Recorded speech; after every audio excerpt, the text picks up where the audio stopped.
Media पे जितने भी न्यूज़ चैनल्स हैं, वो जितना सही चीज़ें दिखाते हैं, जैसे मैंने इंडिया पाकिस्तान का, इसमें भी झूठ। मतलब कितना झूठ बोलने का तुमको आदत हो गया है और ना झूठ दिखाने का आदी हो गया है बीते कुछ साल में, कि उसको अब लगता है कि जो भी झूठ जो होने वाला है, बम गिरने वाला है, तुम्हारा कैमरा का लाइट कैसे ऑन है? युद्ध कोई भी देश नहीं चाहता है, बट आप मेरे शहर में घुस के कोई भी आपके घर में भी घुस के कोई कुछ करेगा तो आपको ये त्रास नहीं आएगा। तो जब कोई ऐसा करता है तो उसको तो जवाब देना पड़ता है।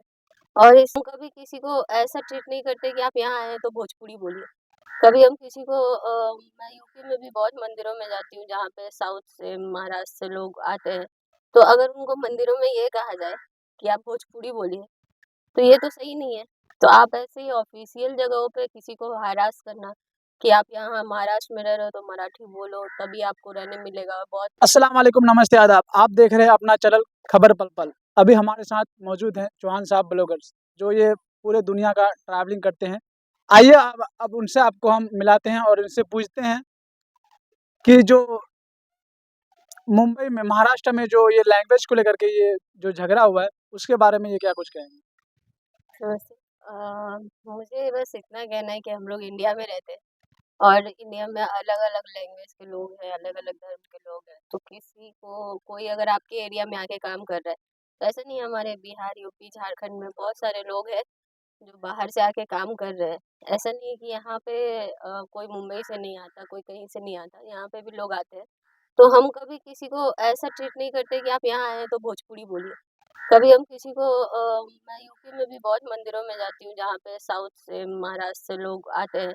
तो अगर उनको मंदिरों में ये कहा जाए कि आप भोजपुरी बोलिए, तो ये तो सही नहीं है। तो आप ऐसे ही ऑफ़िशियल जगहों पे किसी को हरास करना कि आप यहाँ महाराष्ट्र में रह रहे हो तो मराठी बोलो तभी आपको रहने मिलेगा, बहुत ज़्यादा मोलेस्ट वगैरह करना ये गलत है। क्योंकि आप जब एक इंडिया का बात कर रहे हैं, तो आप किसी को ऐसे लैंग्वेज पे बांध नहीं सकते, रोक नहीं सकते। कुछ दिन पहले लैंग्वेज को लेकर के संसद में उर्दू को लेकर के कुछ लोग खपा थे। उस चीज़ को लेकर के आप क्या कुछ कहेंगे? मेरे को लगता है कि उर्दू एक ऐसा लैंग्वेज है, जितना मैं जानती हूँ, मुझे प्रॉपर आइडिया नहीं है। बट बहुत सारे ऐसे राइटर्स हैं, पोएट हैं, सिंगर लोग हैं और बहुत ऐसे जो लैंग्वेज को सीखना चाहते हैं, जिनको न्यू न्यू लैंग्वेजेस कहा जाता है। तो ऐसा नहीं है कि वो अच्छा ये उर्दू है तो मैं नहीं सीखूँगा, ये है तो मैं नहीं सीखूँगा। तो वो एक लैंग्वेज को सीखना, लैंग्वेज बोलना, अब उनका वो लैंग्वेज है, वो ऐसे बात करते हैं। तो ऐसा तो नहीं है कुछ ख़राब है। जब हम लोग रे मैंने as a radio jockey course भी किया है, तो हम लोग को उस टाइम में बोला जाता था कि आप ये जो उर्दू लैंग्वेज सीखिए, उसमें आप जब बात करेंगे तो वो बहुत सारे सिंगर्स भी बोलते हैं ये चीज़। जैसे गुलज़ार साहब ये लोग भी हैं, ये लोग भी बोलते हैं। तो आप कहीं न कहीं वो चीज़ पढ़ते हैं, वो चीज़ सुनते हैं, पर जब ये पार्टिकुलर एक पॉलिटिकल एजेंडा बनाया जाता है तब ये गलत है। लास्ट टाइम मैं भी बहुत जगह मंदिरों में गई हूँ, ट्रैवल किया है, तो मुझे ये वीआईपी लाइन से बहुत दिक्कत है। भगवान के नज़र में उनके सारे बच्चे एक होते हैं। जैसे माँ-बाप के नज़र में होते हैं, उनका 1 बच्चा हो या 10 बच्चा हो। अगर एक बच्चा बहुत कमा रहा है, तो माँ-बाप ये नहीं है कि सिर्फ़ उसको प्यार करेगा, दूसरे को नहीं। तो ये वीआईपी लाइन्स का ये पैसा दे के फटाक से पहुँच जाने का, मुझे ये सिस्टम पसंद नहीं है। पाकिस्तान के जो मामले हैं, उनको लेकर के इनसे बात करेंगे। इनका क्या राय है? जी। मेरा ऐसा है कि युद्ध कोई भी देश नहीं चाहता है। बट आप मेरे शहर में घुस के कोई भी आपके घर में भी घुस के कोई कुछ करेगा तो आपको ये त्रास नहीं आएगा। तो जब कोई ऐसा करता है तो उसको तो जवाब देना पड़ता है। और इस पूरे लड़ाई में सबसे बेस्ट चीज़ ये है कि हम इंडिया में जितना ये अभी बीते कुछ टाइम से जात धर्म का एजेंडा चलता था या जो भी था, ये अभी कम हो गया है जब हमारा ऑपरेशन सिंदूर आया। तो एक मैसेज दे दिया गया या जो भी, कि इंडिया में अगर आप है तो सब एक है, इंडिया के लिए जब लड़ने का टाइम आएगा, तो सब साथ खड़े होंगे। और सबसे बेस्ट चीज़ है कि सारे विपक्षी दल वगैरह सब एक साथ खड़े होके और इस चीज़ में एक जगह आए हैं। ये बेस्ट है, मतलब करना चाहिए कि अपने देश के लिए कोई भी ऐसे घुस के किसी को भी मार के जा नहीं सकता। सोशल मीडिया पे जितने भी न्यूज़ चैनल्स हैं, वो जितना सही चीज़ें दिखाते हैं, जैसे मैं रवीश कुमार को फ़ॉलो करती हूँ, फिर जो सचिन ये लोग हैं, तो इन लोगों को फ़ॉलो करती है, ये लोग इतना डिटेलिंग में न्यूज़ दिखाते हैं। उनके पास नहीं है वो धूम-ता-ना-ना-ना म्यूज़िक बजाने वाला और हेलीकॉप्टर पे उतर के ऐसा आने वाला। बट सही चीज़ सर्व करो। न्यूज़ तो एक बहुत सेंसिटिव टॉपिक है मेरे हिसाब से। आप जब आप कोई न्यूज़ परस्यू करते हैं, मेरे पापा को मैंने देखा है न्यूज़ चैनल्स देखते हुए, तो इंसान का मेंटल सिचुएशन डिस्टर्ब हो जाता है कि अरे भाई रे इतना बड़ा चीज़ हो रहा है। तो आप ऐसे गलत चीज़ों को फेस कर रहे हो जो इंसान पे इफ़ेक्ट कर रहा है।